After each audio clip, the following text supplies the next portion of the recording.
Ko te ia o te reo, o taku reo, o taku wairua, te ia o te rangi, ko taku Māoritanga tērā. Ko te reo Māori, te oro o nāi.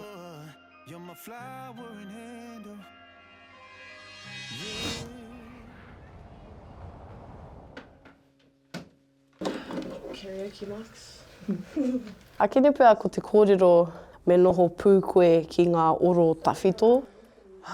Just turn the music up. He nui aku whakaaro mō te reo Māori. Kia kite, kia rongo i tō tātou reo i roto i ngā momo oro o tā wāhi.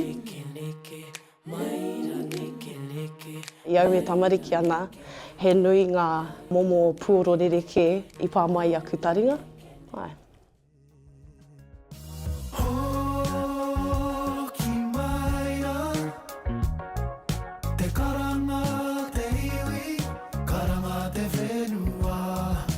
Ka whai hakaro au ki ngā titonga tahito.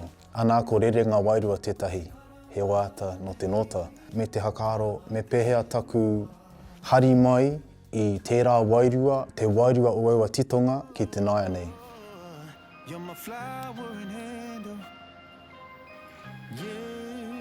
One of the songs I put out for Flowers in Indo, and the album in general, that's the sounds that I grew up on here. That's what it sounded like when kids are coming down here with their sirens booming. I feel like music-wise, this is what that was about back then.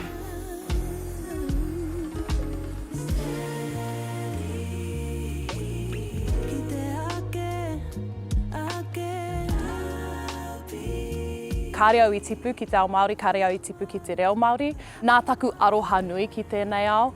Kei te pirangi au kia tūtika, kia tū hei tauira pai mō tēnei aoa tāhua, mō tēnei reo tāhua. Because I love it and I love listening to it.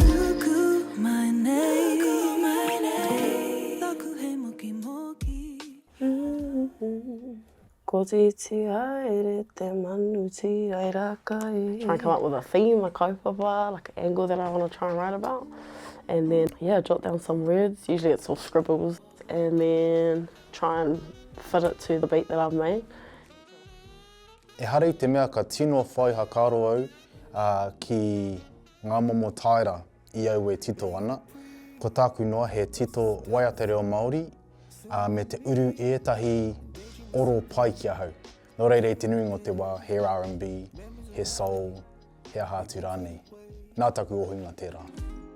I love writing a rangi, but I find kupu really hard. So to realise that it's best when it's just comes from within, as cheesy as it sounds.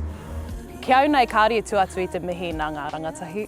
Ko rātou ngā mātanga o te ao, cool, nei. Nā reira me nai rata nā rātou ki o waiata, kua wini katoa koe.